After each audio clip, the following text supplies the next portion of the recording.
All right, let's take a look at this in real time using Tiger and Rory. So I'm going to draw a couple lines, one on the left hip and one on the top of the belt. Now these are two important things because they help you understand the forces that the top golfers on the planet are using to create effortless clubhead speed. And as I've talked about for years, it's using the ground. You hit the ball with your legs. And from this angle, it's such a great way to be able to see the swing and connect the dots between what you see face on and down the line, where it's a very flat two-dimensional look. This helps tie these pieces together. So watch as Tiger goes down, you're going to see his belt line drop significantly. Now, why is he doing this? Well, think about it. As you understand where you're trying to move the body during the swing to get the club to go where you want. Notice I didn't say move the club to get the body to go somewhere. We move the body to get the club to go where we want. If Tiger's going to push up and back, which is very clear to see there, which we'll talk about in just a second, where should you move first in order to be able to push away from the ball? Now, first let's understand where the club's going, right? The club is obviously in the downswing. Because the ball is on the ground, the clubhead is going down, right? The clubhead, because it's moving on an arc, is also moving out away from you. So Tiger knows that in order to get that club to move really fast using the big muscles in his body, his hips must move back and up in the opposite direction the club's going. So in this case, you can see where Tiger's hip was during the transition. His belt line is way down here. And now notice how much it moves up. So why would you move down first? Well, obviously, if you're going to really load those legs, if you were going to jump up off the ground, which Tiger's foot literally leaves the ground here as he pushes so hard off that left side, that you would want to go down first. If you're going to jump as high as you could, you wouldn't just stand there statically. You would quickly go down, and then you would be able to stretch the muscles so that the muscle fibers would want to contract very quickly. And this is the stretch shortening cycle. And this is what allows you to create effortless speed. So you want to take advantage of this in your swing and use your legs to hit the ball. But from this angle, what's really important that I really want you to see is how much Tiger and Rory's hips both move back. You can see that at this point in the swing, Tiger's leg has moved significantly back from where it started. So if we wipe this out, here's where his leg is now, and look where it was during the transition. The only way you're going to do that is to push your foot into the ground this direction.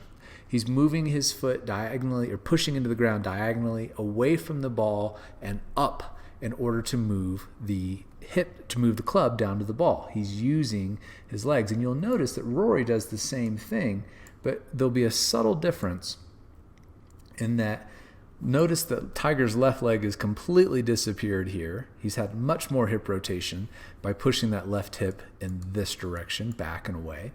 Whereas Rory, you can still see a little bit of it, and as a result, he looks like he has lost his spine angle much more so than Tiger from this angle. This is simply a matter that his left hip didn't move back as far as Tiger's did. They're doing the exact same thing, just one more so than the other.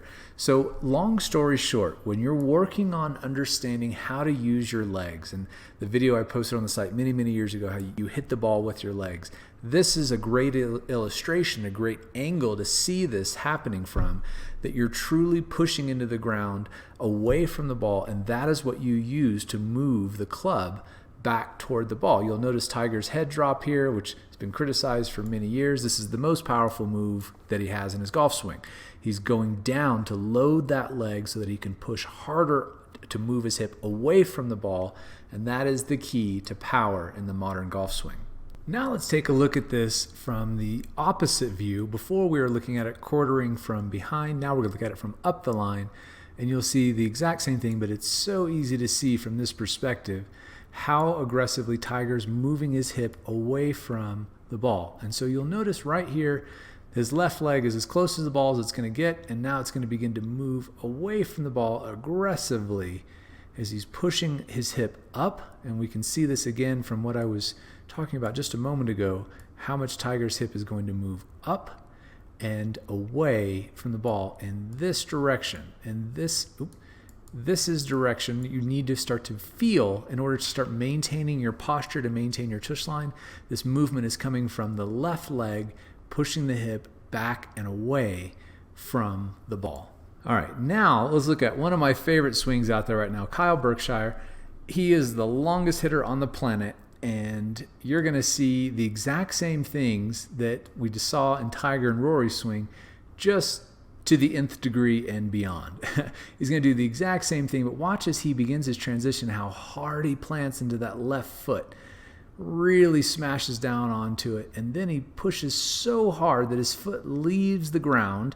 He's moving that left hip up and back as he posts into it, that he actually leaves the ground and moves his foot back several inches, which you can see from this view, which is really, really cool. You'll see how hard he pushes into the ground that at impact, he's turning his hips so quickly and posting up so aggressively that his foot leaves the ground and moves back.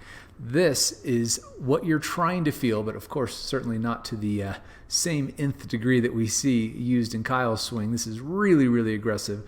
But the same feeling, the same motions, the same movements are what you have to feel in order to use your hips correctly for power in the golf swing. Now let's take a look at an even more extreme example of this motion being used to hit the ball unbelievably long distances.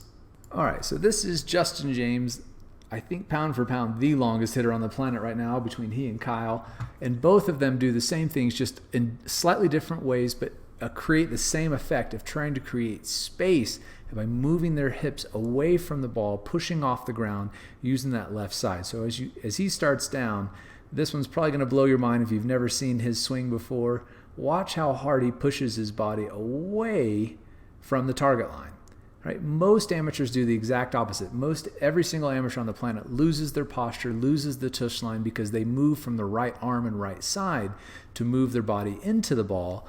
And long hitters, powerful ball strikers, all move their hips away. That's how you're creating rotational force and vertical ground force together to create the most amount of power out of the big muscles in the swing so that the arms and hands don't have to work so hard.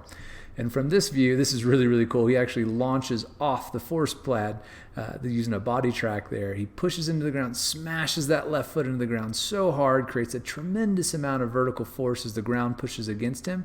All done with this left leg, and then watch how hard he pushes off that left foot. He literally leaves the force pad and gets completely away from it, and that's creating tremendous width for his arms to whip through the hitting area as he's using his legs to push his hips away from the ball, away from the target line, because again, you should always be moving your body in the opposite direction you want the club to go.